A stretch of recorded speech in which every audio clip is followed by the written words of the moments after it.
Musk wants to control these things, and what Trump promised Musk is that Musk will be in charge of the regulations and the businesses that Musk owns. So we've all seen this. These are guys that don't want to pay overtime. They're folks that don't want to have worker safety. These are folks that want to bust unions. He and Trump sat on there and were on tape saying when people strike, we should just fire them all. That's who these people are. Tim Walz is now saying about Trump supporters, and forgive me, I'm just reading a quote from Tim Walz, I think I can kick most of their ass. I think out of nowhere, Minnesota's Governor Tim Walz drops a truth bomb so spicy, it singes Elon Musk's ego and somehow sets Donald Trump's hair on fire too. 1 minute, Walz is minding his Midwestern manners. The next, he's calling out tech. Bros and reality TV presidents like it's open mic night at the Capitol. Musk flinched, Trump fumed, and the internet absolutely lost it. What did Walz say that triggered 2 billionaires at once? Buckle up, because this one's a political plot. Twist! Before we move on, smash that like button and subscribe because you know you don't want to miss out on this one. Tim Walz stood at the podium like a man reading bedtime stories to chaos, calm, collected, and mildly unbothered by the storm. He was about to summon. He adjusted the mic, not for dramatic effect, just to be polite, and said evenly, "If billionaires want to run the country, maybe they should try paying taxes first." Elon Musk, somewhere deep in his bunker of Teslas and ego, reportedly stopped mid-tweet, blinked 4 times, and then fired off 12 fragmented posts involving a frog meme, ancient Rome, and the word woke, used no fewer than 9 times. Neuralink still hasn't figured out how to make people chill yet, clearly. Meanwhile, Donald Trump, fresh off trying to trademark "God bless me," turned an alarming shade of creamsicle and launched into a truth social tirade that looked like it had been typed with boxing gloves on. He accused Walz of being jealous, socialist, ungrateful, and bizarrely, suspiciously tanned for a Minnesotan. And that's not a joke. Well, look, I'm not going to waste all the time I'm in. I'm going to talk about his running mate. His running mate, Elon Musk. Elon's on that stage, jumping around, skipping like a dipshit on these things. You know it.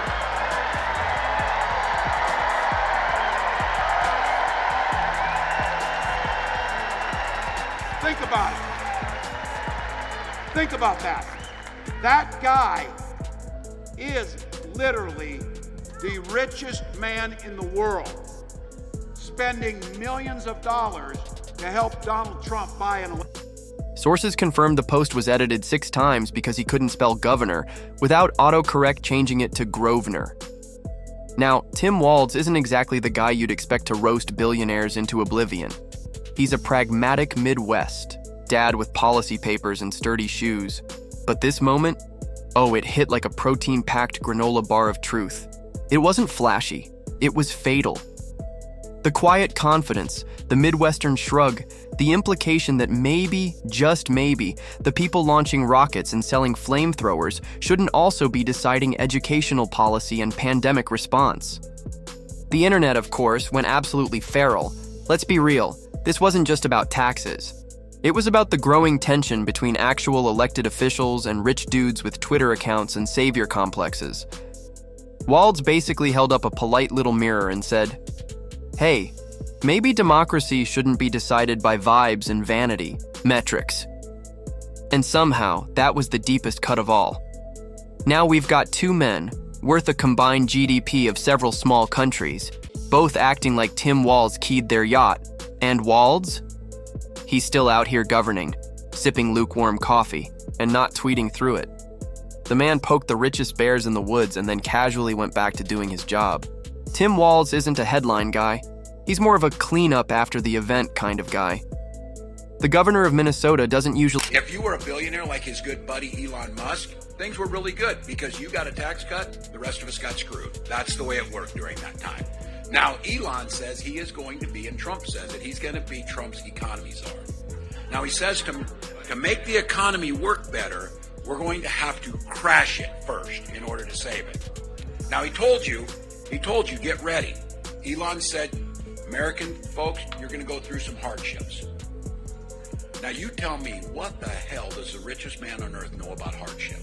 Walz said that socialism is just another word for neighborliness. She wants to be, he calls them neighbors, good neighbors. He signed a bill to give illegal aliens free health care. He abolished Columbus Day. He ordered tampons to be put into boys' bathrooms.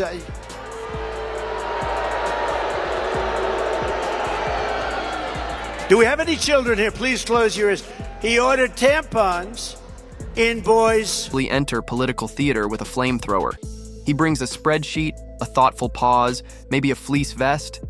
His vibe is public school principal meets dad who actually reads local ballot measures, which makes it all the more absurd that he now shares a headline with Elon Musk and Donald Trump.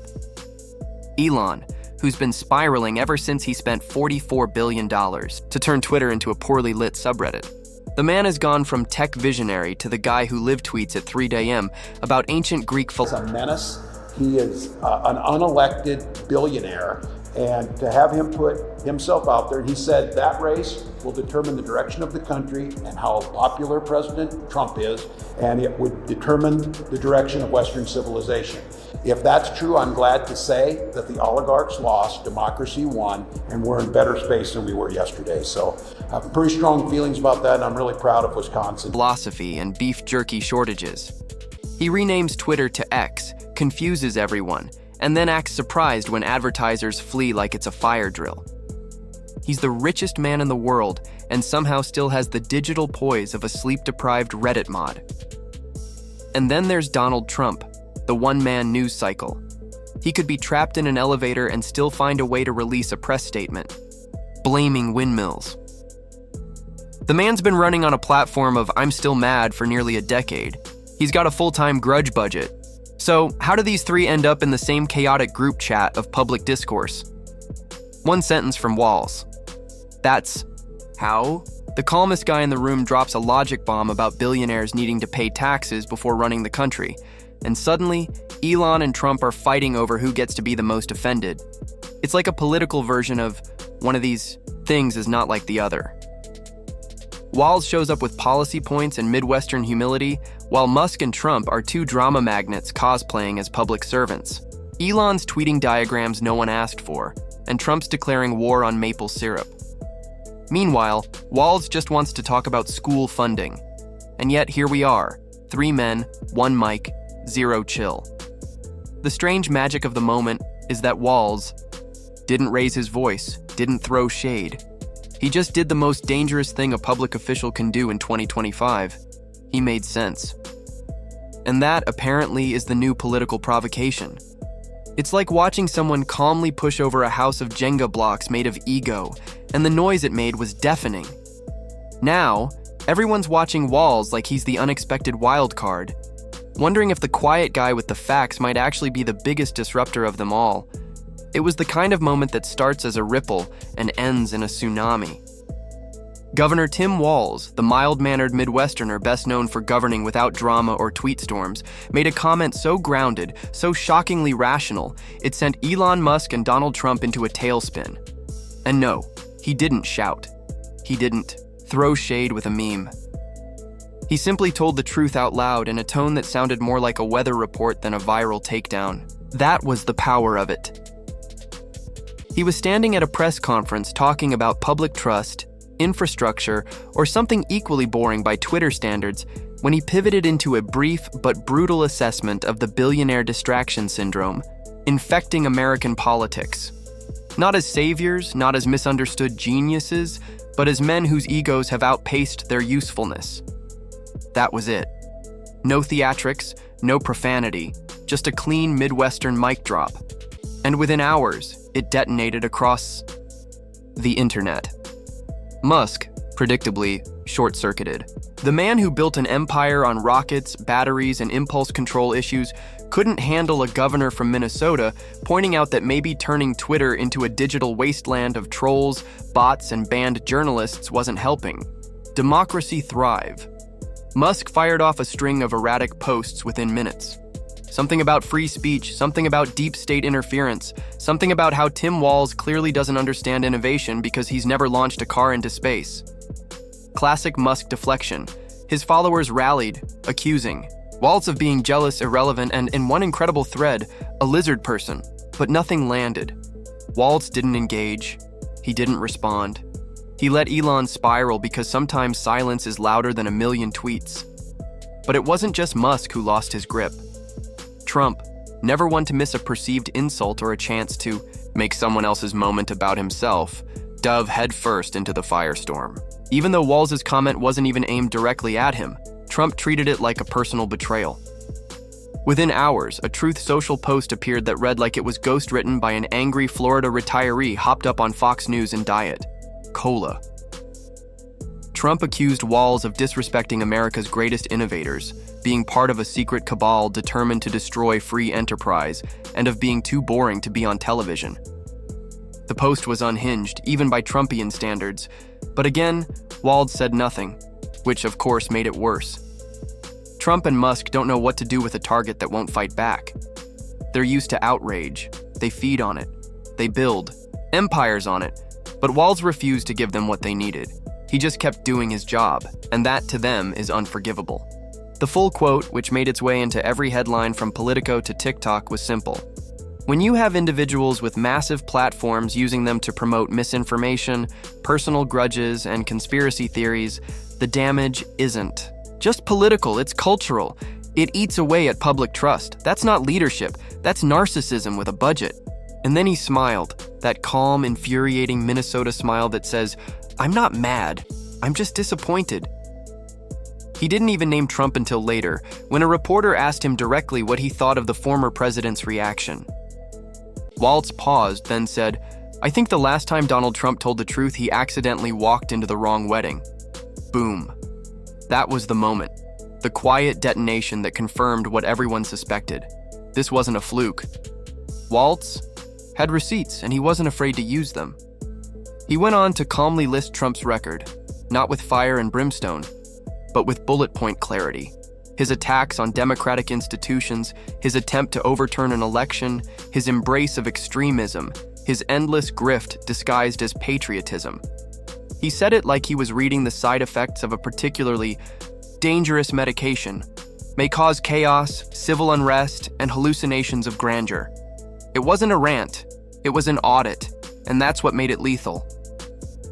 Trump responded, of course, he always does. Trump sees his name trending alongside Musk and immediately assumes the internet is finally recognizing what he's always believed, that he's the center of the billionaire universe. No context, no curiosity, just full send into ego mode. Before anyone can even finish explaining what Walz actually said, he's already rage posting on Truth Social like a teen who just got unfollowed. Walz was tossing a polite truth grenade into Elon's orbit, but Trump still manages to stumble out of his gold-plated bunker like he personally got smacked in the face with a frying pan. It's textbook Trump. Jump into a conversation you weren't invited to, dominate it with volume and insults, and spin the narrative until he's the misunderstood hero with a grudge and a golf club. The irony? Nobody hit him. He dove face-first into the scene like a soap opera character fainting on purpose just to get attention, and it worked. Now we're all watching him again, exactly how he likes it. What came next was even funnier. Elon and Trump, two men who have nothing in common except the size of their egos and their allergy to accountability, started subtly trying to outrage each other. Musk hinted that maybe governors should be elected via Twitter polls. Trump countered by posting an old photo of himself with better hair and worse lighting. It was like watching two high school seniors fight over prom queen. But what made it stick wasn't just the content of Walz's remarks, it was the contrast. Against Musk's erratic rants and Trump's sweaty monologues, Walz looked like the only adult in a room full of toddlers fighting over who gets the bigger sippy cup. Tim Walz didn't go viral because he tried. He went viral because he didn't. And that in 2025 might be the wildest flex of all. And this story, it's nowhere near done. Because what Tim Walz just accidentally pioneered is the political equivalent of a mic drop meditation. It's not about screaming louder, it's about landing a truth so solid it echoes. Other politicians are taking notes. The quiet confidence, the data-backed jab, the refusal to roll in the mud when you can just pave over it with logic. It's becoming a cultural shift, one where dignity still resonates, even in the age of TikToks, Twitter tantrums, and whatever Elon's app is calling itself this week. He didn't meme. He just said something true and let the billionaires combust like a pair of malfunctioning Roman candles. It's a reminder, and maybe even a warning shot, to the performance-obsessed elite. In a world of chaos, merchants, and egomaniacs, sometimes the sharpest weapon is a calm voice and one well-aimed truth.